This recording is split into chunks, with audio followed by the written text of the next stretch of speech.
पुढे बोलत फडणवीसांच्या प्रयत्नांनी नेपाळमधील भाविकांची सुटका झालेली आहे। नेपाळमध्ये अडकलेले भाविक सुखरूप परतलेत। कामोठीतील 58 प्रवासी काठमांडूत अडकले होते। ट्रॅव्हल्स चालकाकडून भाविकांची अडवणूक करण्यात आली। एका मेसेजवर फडणवीसांनी यंत्रणा हलवली। व्हीआयपी ट्रीटमेंट्स भाविक सुखरूप घरी परतले। अधिक तपशील आपण जाणून घेणार आहोत। आमचे प्रतिनिधी तुषार रुपणवर आपल्या बरोबर आहेत। तुषार, या जी महाराष्ट्रातली मंडळी नेपाळमध्ये गेली होती त्यांना नेमकी काय अडचण निर्माण झाली होती आणि फडणवीसांनी या सगळ्या ह्याच्यात कशा पद्धतीने प्रयत्न केले?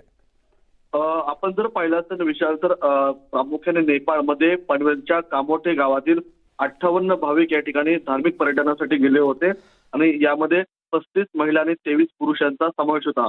गोरखपूरहून नेपाळपर्यंत सर्व काही सुरळीत सुरू होण्यापूर्वी लुंबिनी आणि पोखरा भागामध्ये यांची अडवणूक झाली होती। अनेक जणांनी त्यांना या ठिकाणी पैसे देखील मागितले होते।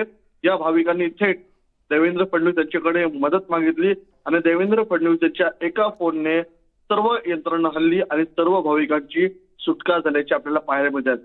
या सर्व 58 लोकांनी देवेंद्र फडणवीसांचे आभार मानले आहेत। हे सर्व 58 लोक महाराष्ट्रातील नवी मुंबईतील कामोठे परिसरातील आहेत।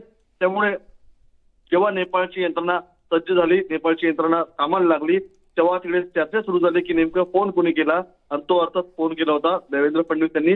देवेंद्र फडणवीसांच्या एका फोनमुळे सर्व यंत्रणा कामाला लागली। अखेर या सर्व 58 जे भाविक होते त्यांची सुटका झाली आणि ते आता सुखरूप आहेत।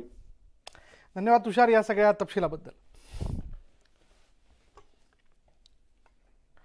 पुढे